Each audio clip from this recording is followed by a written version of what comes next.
Woo! It's Game of Thrones Chat, Episode 5, Season 4, First of His Name. I am the fan of history. This is... Howdy!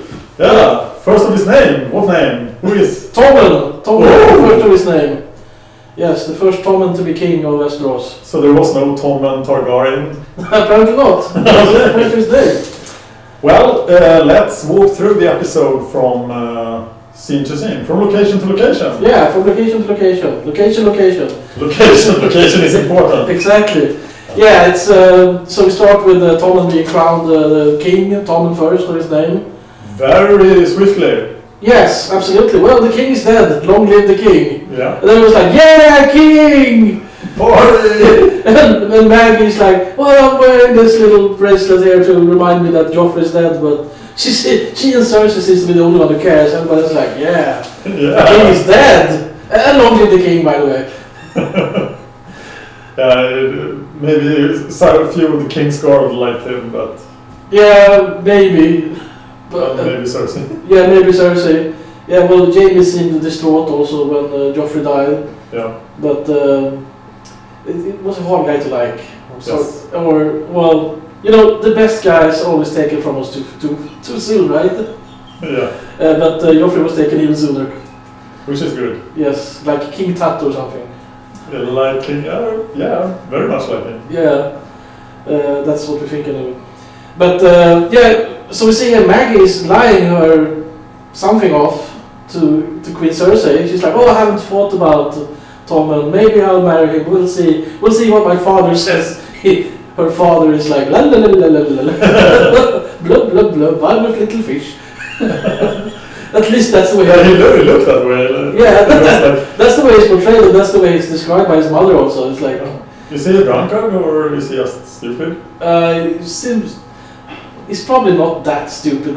He seems just a little bit slow, and compared to other people around him, he's probably really slow. He looked like he was mingling and having a great time. But... Yeah, he's probably really good at that stuff. Yeah. In the books, it's like it's not really defined exactly how dumb or smart he is. He seems to be like more of a normal guy, not really an exceptional guy or anything. But in the TV series, he looks really stupid from what I can see so far. Yes. But that's okay. It's fun anyway. And also then, well, yeah, that's what I have to say about that actually. Was the scene with Tywin was later than the scene with Margaery and Cersei? Yeah, Tywin talking to Cersei about the weddings. Yes, because I felt almost as if she had that conversation with Tywin, because she was. You expected, cat fight. Yeah. But then Cersei was like, this episode overall was very much Cersei's episode, and very much. This was like the compassion I felt sympathy for Cersei for the first time in a long time. Oh, you did? Yeah, because she was like, these are her troubles, this is why she's doing...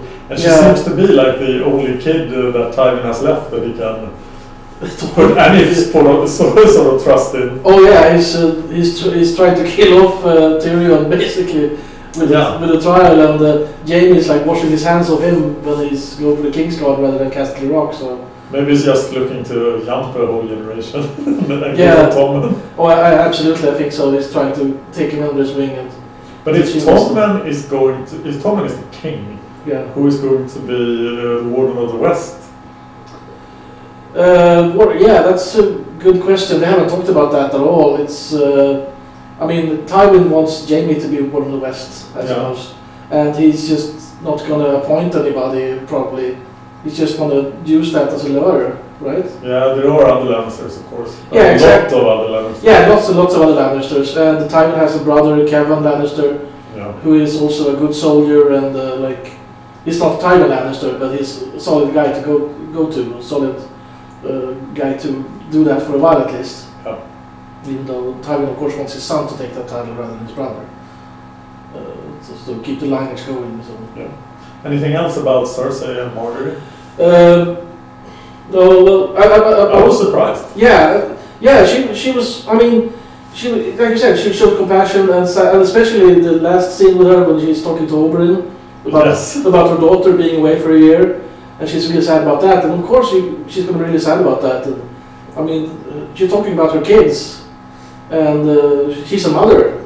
Yeah. And she's not just a mother; she's also a queen, a ruthless queen, a power-hungry queen, like a kind of feminist because she wants to fight for her.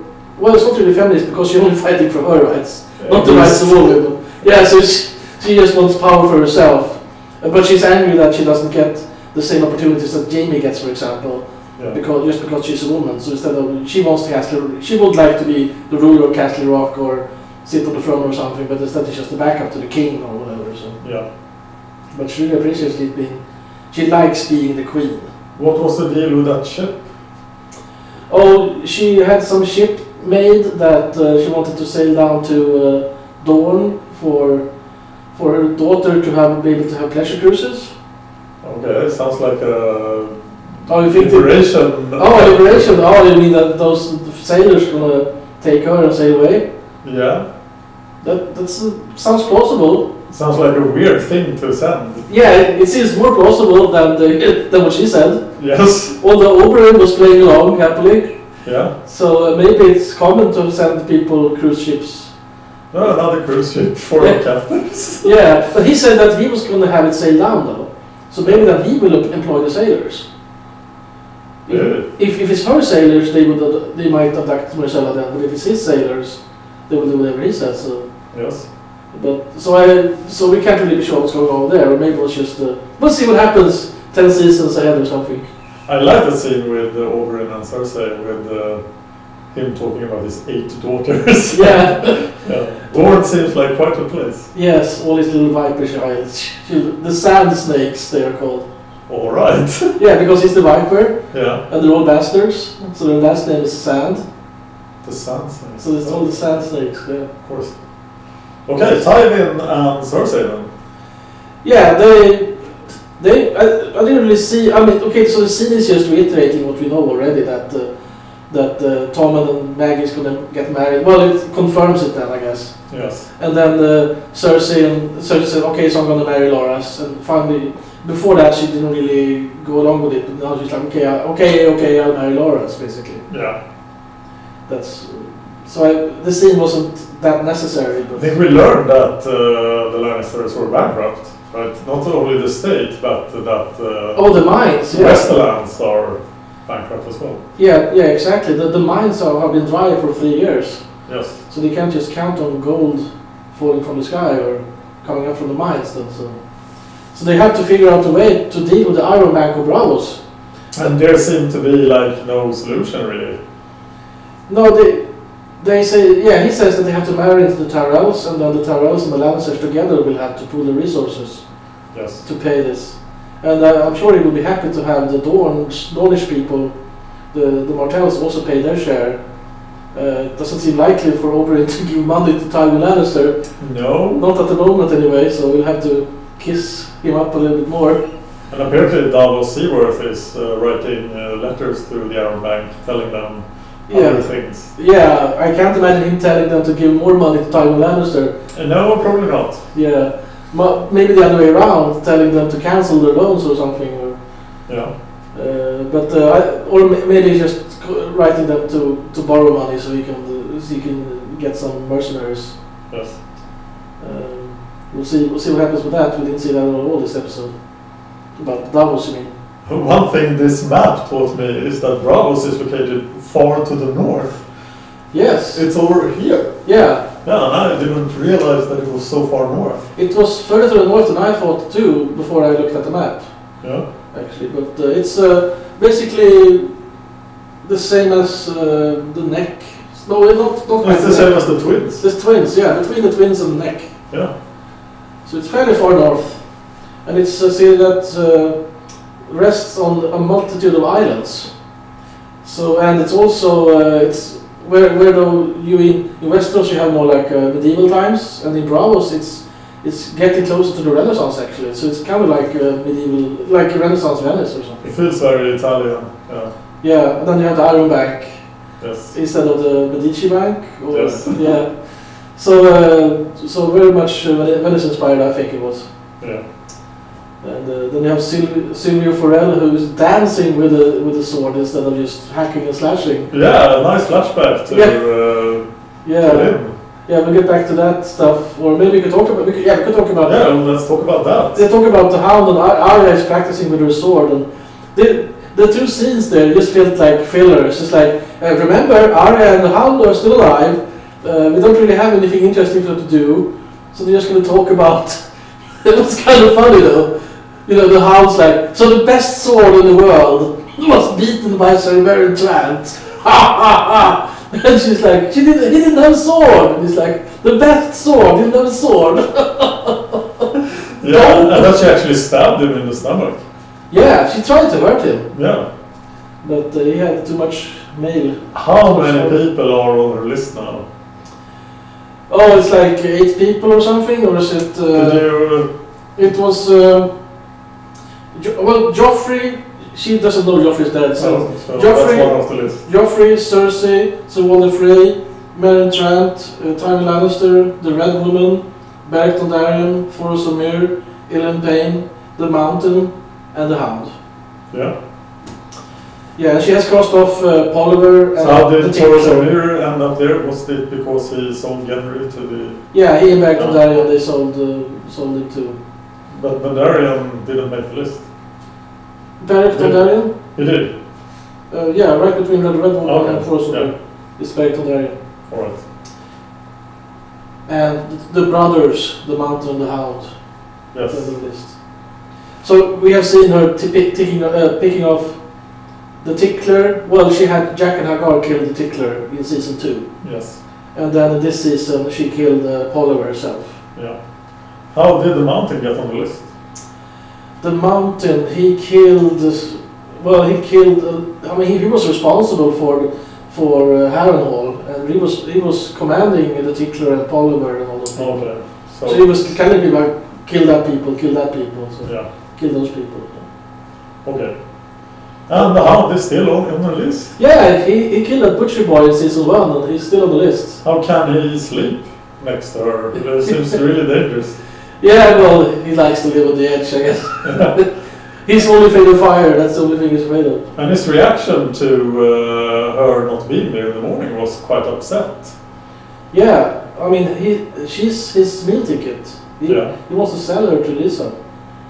And she's still allowing her all this freedom, instead of just tying her up and putting her in a bag. Well, she could have run away during the bar fight, or and the number of times. But in a way, seems like he's trusting. I mean, where should she go? Where would he go, really? Yeah, she probably thinks she's safest in the whale, but we know that the whale is a crazy place. It's a crazy place. It's a crazy whale. Lisa, she's like on this. You know, they have this hot crazy scale. Like the hotter a woman is, the more craziness you keep up with. Yeah. But she's crazy and not so very hot.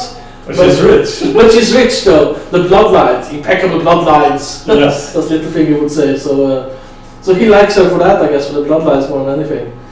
Yeah. And, it was that wedding, the wedding night, quite impressive. All that screaming. Yes. Yeah. So you heard that Littlefinger has a new name now after that wedding night. What would that be? Big Finger. Oh. So Lisa is screaming, and Littlefinger or Big Finger is scheming, and Sansa then, or Elaine, as she was called, she's squealing then when Lisa is pressing her, wants to find out if Littlefinger has been onto her as well or not. Yeah. But he's kept his hands off her. That's the only woman he's not had his hands on, I guess. That was very clever of Sansa, that she turned into a child pretty much by choice. Yeah. And that's to get out of it, because she knows that Lysa has these extreme maternal instincts. Yeah. So if becoming a child, she then showed Lysa that she wasn't a rival, she was just a child and needed to be taken care of. Yeah. That's very smart, because if she would see Sansa as a competitor for the favors of Littlefinger, she would fly out the moon door, right? But how is we have 3 cases of lemon pie in the whale. Yeah. How is that going to last? Sansa will be out of lemon pie. Yeah, 3 cases of lemons. Yeah. I don't know how many lemons it takes to make a lemon tart or lemon pie, but no, there'll be trouble. But the veil is it's unsupportable. Actually, it's you have to use magic in order to stay alive up there on the veil. I mean, the area. Yeah. Because it's described in the books how it takes the better part of the day going traveling on donkeys or mules up the mountain, round and round. But better part of the day, and then at the end of it, you have to either climb upstairs like ladders, or you have to go in an elevator kind of thing, where pulled by oxen up a wooden crate. And to do this, we have to do this not only with food. All food has to come that way, and all firewood, and maybe even water, or at least wine and stuff like that. Yeah. And to have all this stuff pulled up to the castle every day, people will starve in no time. So it's, but on the other hand, one man can defend against 1,000 up in the area, because they have to climb Mount Everest basically to get there. Yes. But maybe they have magical chickens or something.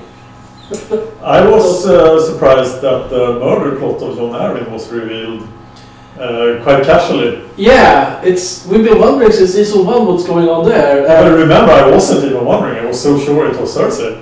Oh, okay. Yeah, that's understandable, because nobody has been mentioning this for 3 seasons since season 1, or maybe season 2. But yeah, like 3 years we've been waiting now, and then casually she reveals, "Oh yeah, you remember when I killed my husband? When I poisoned my husband and wrote that letter to my sister to just throw everybody off? That was really smart of you, Littlefinger, to tell me to do that stuff." And he's like, well, he doesn't really say anything, because he's killed so many people he can't keep track of them. Yeah. Probably. But we have to. So, but did you get why she did it? No. She didn't tell us why she did it. But I assume that she killed him to be able to marry Peter Baelish. No, that might have been part of it actually. But the main reason for her was her maternal instincts, and because her husband felt that she was spoiling their son, and for good reason. Yeah. Because she's breastfeeding him at age 6 or something. So he said that he was going to send him away as a warden to somebody, maybe Stannis, maybe Tywin Lannister, something. Yeah. Just to send him away to get a change of environment and grow up to be a real man rather than mama's boy. And when she learned of this, she had her husband killed. Then being able to marry Littlefinger was maybe a perk also, but I think the mother instinct was the big deal here. So I got the idea that the murder was like Baelish idea. Yeah, she might have gone to him and told him about her problems, and then he's like, "Well, I have a solution. Kill." But why would he want Jon Arryn dead? Because he likes chaos. And also when Jon Arryn was investigating this Joffrey thing. Yeah. And then Ned was investigating the Joffrey thing. And then Peter Baelish was part of Ned's death as well. Yeah. But very clearly. Yes. So he seemed to be very intent of covering that up. But why would he do that? Covering up... that Joffrey was the child of the Lannisters. Well... Or Jaime's son. Littlefinger was most important. He was definitely part of taking over the gold cloaks, so that Ned Stark could not take control of King's Landing. Yes. But in the TV series, it feels like it's more of a whim of Joffrey. It's like he's promised to pardon Ned Stark if he confesses his crimes. And then he confesses, then it looks like Joffrey's just going, off with his head. Yeah. So we don't really see if Littlefinger is involved or not. In the books, it seems like he's more involved, because it looks like everybody else around there is just ready to do it. Ilyn Payne is standing right there. He's just like, okay, so I'm going to chop off his head, because Littlefinger has already told him before that, bring your sword and so on. Yes. But this part is a little bit up in the air right now. I got the feeling that now I'm really scared of Peter Baelish, and I think Cersei is a much nicer person after this episode. Yeah, I think that part of the reason we have like him more than her is because she's a woman, and any woman that's looking for power is a bitch. Yeah. Right? That's just gender roles, and the guy looking for power he's cool, right? or he's the Illuminati. He's the Illuminati. Everyone. Yeah, he really is. It's a very interesting character. And it makes the discussions he had with Varys in the first season more interesting, and the things they said there. And yeah. Yeah, it's very interesting now. Yes. It looked in the beginning. It looked like Varys and Littlefinger was as interesting and like evenly matched and so on. Yes. But now Littlefinger is pulling way ahead, and Varys is left behind in the dust. Like he has no schemes even close to the schemes that Littlefinger is. Not that we know about. Not yet, anyway. Yeah. Let's see if he can catch up. And I think Pycelle is not as stupid as we think. No, he's not as stupid as he thinks. He works really hard on keeping his head low and looking out for number one, just trying to stay alive. Yeah. I mean, when you look at the other people of the small council there, you have Littlefinger and Varys, like compared to him, they are mental giants. And then you have Cersei and Tywin with all the power they have behind them. And then you have Grandmaster Pycelle. He's not as smart and he has no big friends. So he's just like trying to look as inconspicuous as possible, because as soon as he does something that annoys somebody's going to have him killed. Yes. But on the same time, he tries to be useful somehow, like curing somebody's illness or something. Just yeah, so he has to keep his head down right now. That's what he is, right? He's the master of the healers.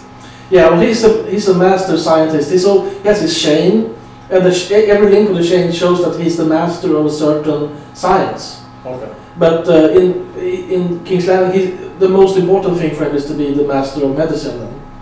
But he's master of other things as well, everything from finance to warfare and stuff like that also. So he knows about that stuff. Yep. But you don't really need him to do anything else then. Off to Marine. Off to Marine. So tell us about what happened in Marine there. What did you get from that? Since last episode. Well, what happened? You have one scene from Marine basically. Yeah, it happened that they told her that now we could go to King's Landing. Yeah, because they have. Yeah, we are done. We have the ships. We can go. Yes, exactly. So they have ships. 1 million exclamation marks. Yes. Because they have ship now. She has the opportunity to go to Westeros, and she does not. Yeah. And why does she not go to Westeros? Because she will not abandon the people she freed. Exactly. And I think also that like attacking King's Landing with 8,000 Unsullied and 2,000 Second Sons, it's a very small force compared to what Stannis had. Yeah, it's. He had like at least 50,000 people. Oh, that sounds like a lot, but. We had Renly had 100,000 guys. Oh, okay. Yeah, on the TV series there's more than in the books also. Yeah, but Renly had I think Renly had 100,000 when they had all of Highgarden and most of the Stormlands. Yeah, and Stannis had like 40 or so. Yeah, maybe he had 40 or something. I think the Stormlands is more like 30,000, all of it, Stormlands. Okay. And the Reach is like 70,000, at least in the books. Maybe it's more like a little bit more in the TV series than in the books. So what does Stannis have now? 10 Oh. guys. Yeah, no, maybe a couple of thousand or something, or... Okay, back to Marine. Yeah, well, back to Marine. Okay, so Dany, she doesn't want to leave Marine because she realizes leaving will create a power vacuum that might lead to the slavers taking control again, or... Just like they have in Junkai. Yeah, or just anarchy like it is in Astapor. Yeah. Because she killed all the slavers in Astapor, so then it just becomes anarchy instead. Yes. But this is so different because in the books she does not have those ships. They do not capture the Marinese fleet. Okay. So she has no ships. So when she gets to Marine, she's like, okay, so I can go east over the mountains and into the Red Waste, and everybody will die because I have no supplies. Or I can go north into the Dothraki Sea. But that what she's going to do there is just the Dothraki Sea, the big plains there. Then she can go west into the desert and watch her people die as they walk through the desert. Okay. Or go by the sea, but she has no ships. So she's stuck. She can only go south back into Yunkai, but she's already been there. So she's like painted herself into a corner. Ah. And this, not only is she painted into a corner, but the author of the books, George R. R. Martin, is also painted into a corner, because when he wrote this, he did not figure out an exit strategy for her. Okay. So he puts her there, and the fleet goes away. They were not able to capture the fleet. And then it's like, wait a minute, now what? So the first 3 books came out in 1996, 1998, and 2000. Yes. Then the 4th book came out in 2005. Yes. And in that book he wrote, the next book will come out within a year. It took 6 more years.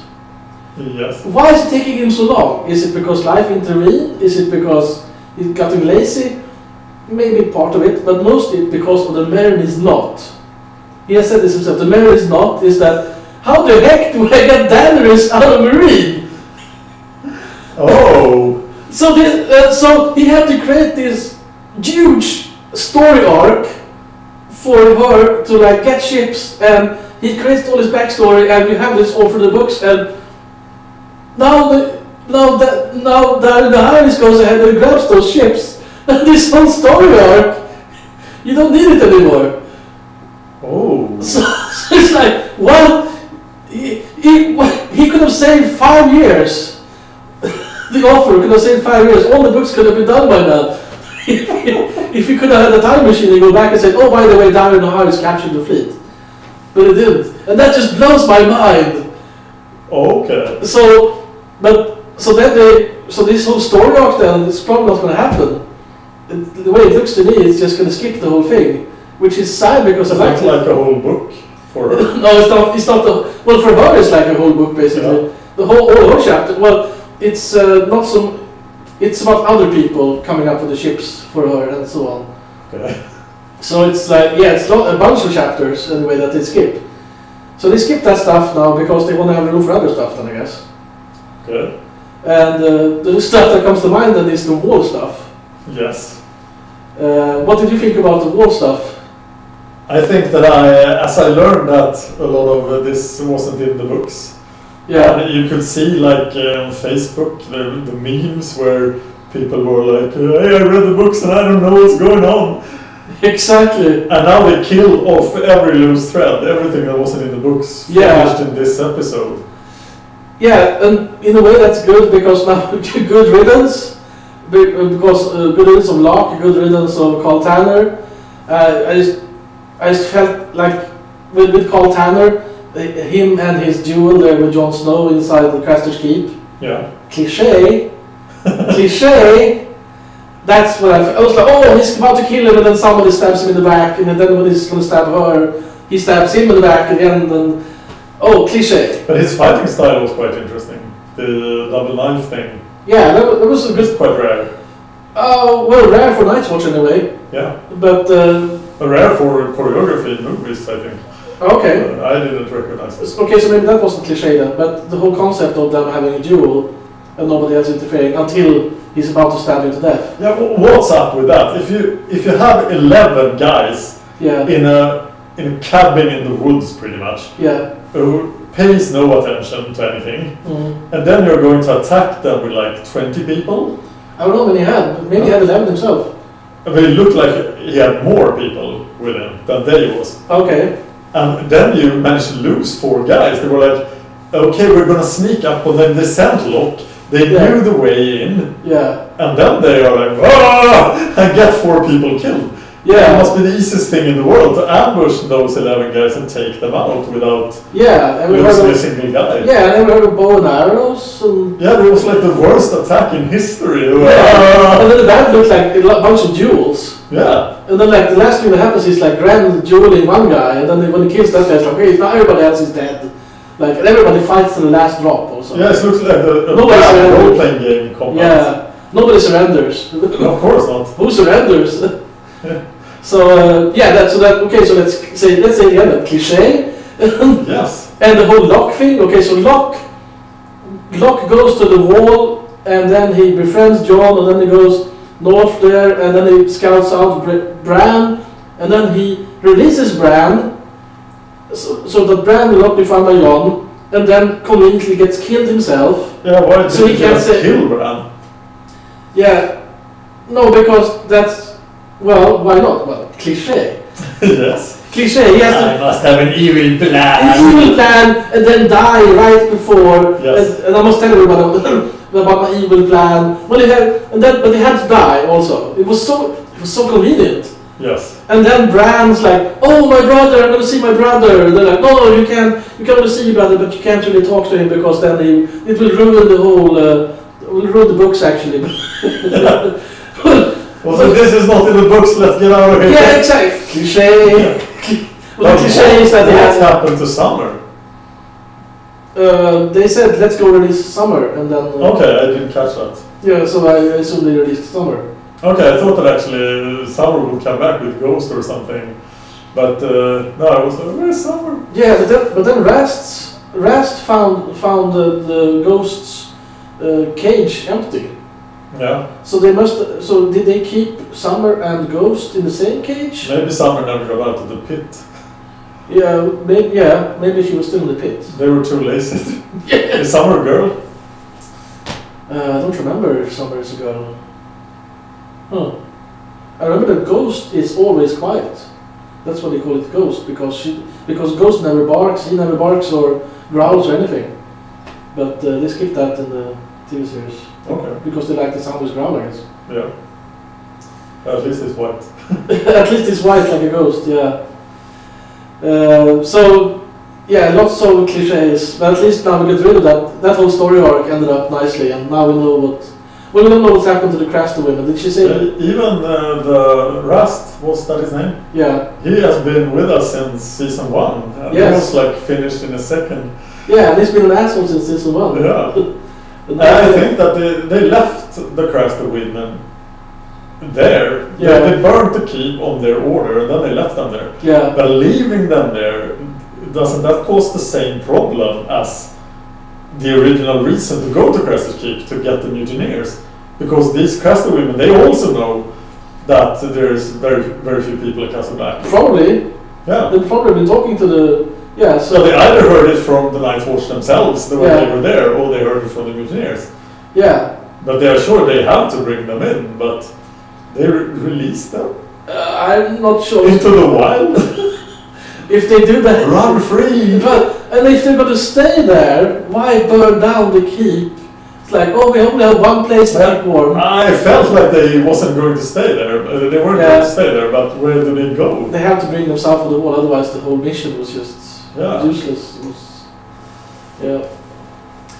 So kind of weird. Kind of weird there. And it very much was this finish to the episode, which was its own little thing. Yeah. So it turned into an Errol Flynn movie or something. Exactly, yeah. You're absolutely right. We have forgotten to talk about Brienne and Pod. Mm-hmm. How do you like that combo? It was comic relief. I think there was a lot of comedy in this episode actually, but this was absolutely comedy. It was quite fun. Yeah, you have Brienne and Pod, and then you have Arya and the Hound. Which combo do you like? Which combo do you like the most? I think Brienne and Pod needs to grow on us a bit first. But where did Tyrion pick up Pod? He picked up Pod in, I think it was late season 1 or early season 2. He was squiring for another knight in the Lannister army. And I think that knight got killed at a battle then at late season 1. And then Tyrion picked him up. And he realized that Podrick... Was that when Tyrion was hanging with the Hill guys? After hanging with the Hill guys. Okay. Yeah. Not that far after hanging with the Hill. He was still hanging with the Hill guys in season 2. Yeah, I noticed there was a Hill guy, and I saw 3 episodes of season 2 this weekend. Yeah, the Hill guys don't leave King's Landing until Tywin gets there in season 2, episode 9, 10. Okay. Late episode 9, early season episode 10. Yeah. Because they're basically Tyrion's own henchmen, and so Tywin sends them off. Also, he doesn't like mounted people in the city. But in the books, Podrick is 10 years old. On TV, he's 15 or 16, 17, 18, something. I don't know. And in the books, the only thing he knows really is how to take care of horses, because that's what his former master had to do. Okay. He's an orphan.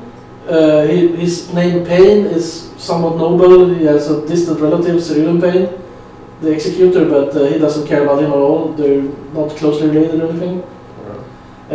But the only thing he knows about is grooming horses. He's useless with a sword. So Tyrion sends him to the Master at Arms immediately when he comes to King's Landing and he's the hand. But in the TV series, he doesn't know anything about horses, right? Oh yeah. So is that like a hint to us book readers that we know how to change things, or is? But he is riding around with Brienne. Yeah. In the books. Yes. Okay. So their plan now is to go to Winterfell. Yes. No, the wall. She says the wall. Okay, it's like we have no idea where Sansa is going, so we're going to go to the other end of the country, and then we're going to learn that she is just hiding in King's Landing. And we have to go all the way back. Oh, and Brienne, we learned in this episode that she failed geography as a child, because she says it's going to take weeks to get to the wall. Yeah. And it's mentioned several times that the distance from King's Landing to the wall is 1,000 leagues.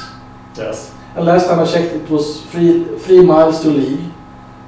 I also seen some numbers saying 4 miles to a league, but even if it's just 1,000 miles, yes, it's going to take weeks to travel 1,000 leagues. And I think they said in season 1 that it took a month for the King's party to get from Winterfell to King's Landing. But that seems too quick, right? Way too quick. But they said that, I think. Okay. I don't remember that. But she's... Okay. If anybody remembers where that was mentioned, I think it was one of the very first episodes.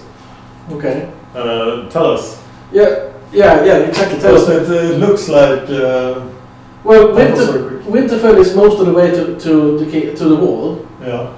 It's like 80% of the way or something. But still, they say several times in season 2, there's 1,000 leagues. Yes, yeah, they say it's 1,000 leagues. Yeah, 1,000 leagues. So she's going to travel 1,000 leagues in weeks. It's like, it could take weeks to get to the wall, depending on the weather. What kind of super horse is she riding? So wait a minute, 1,000 leagues, it's 3,000 miles, which would be 4,500 kilometers. It's New York to Los Angeles. New York to Los Angeles. Yeah. Basically. And on a good day, a horse could go 40 miles is kilometers. 40 kilometers is a good ride. So it's 100 days at least. Yeah. If you're lucky. If you're lucky. And if you're the King's party, it's probably double that time. Yeah, exactly. You're going to travel a lot slower. So they would have to travel for over half a year. Yeah. So it's like, let's go to Winterfell and ask Ned Stark if he wants to be the Hand of the King. On second thoughts, let's send a letter. Exactly. Because you have to spend more than a year to go back and forth. Yeah. But this is not only the TV series, also the books.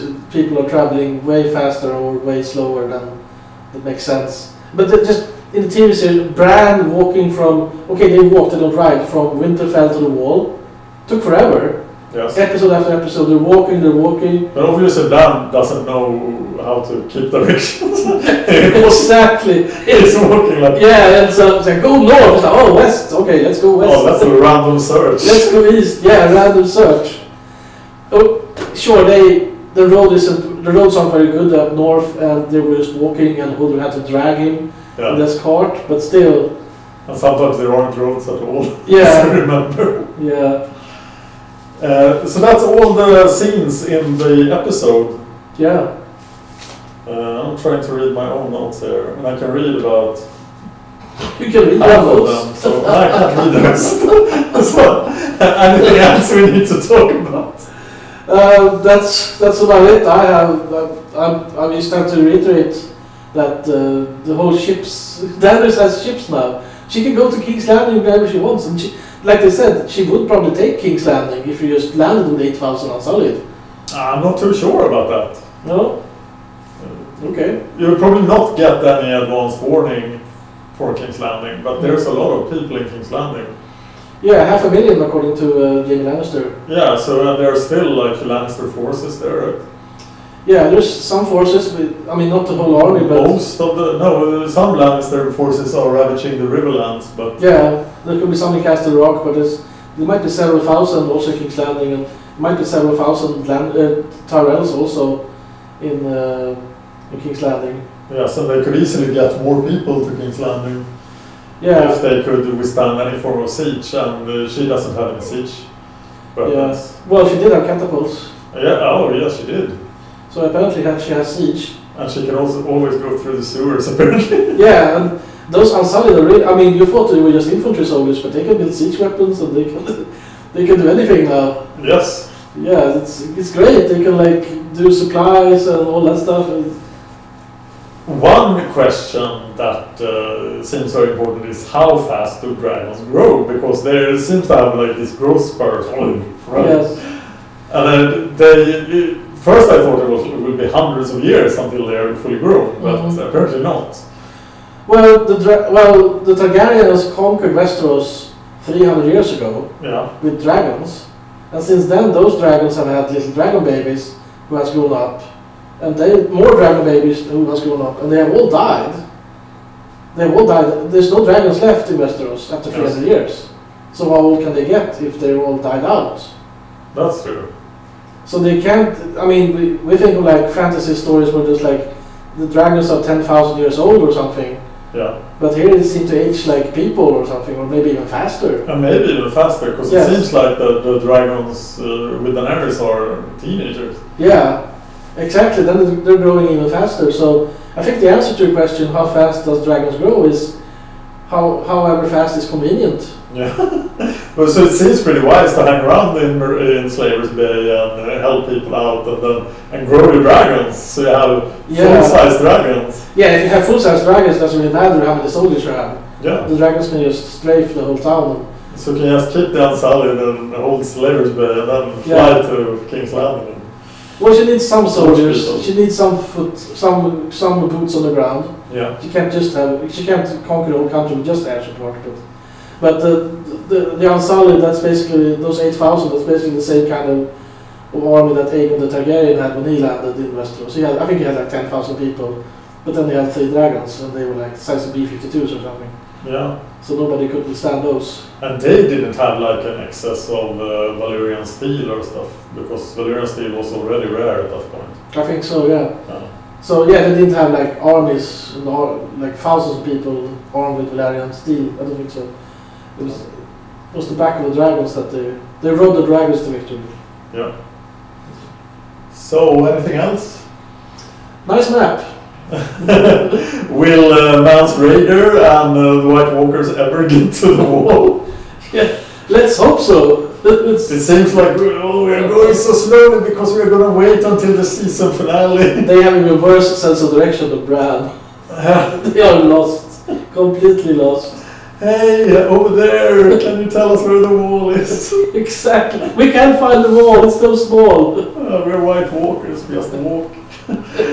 Okay, thank you for watching, and let us know what you want to see more of, what do you want us to talk about, and subscribe, like, etc. And cheers. Bye.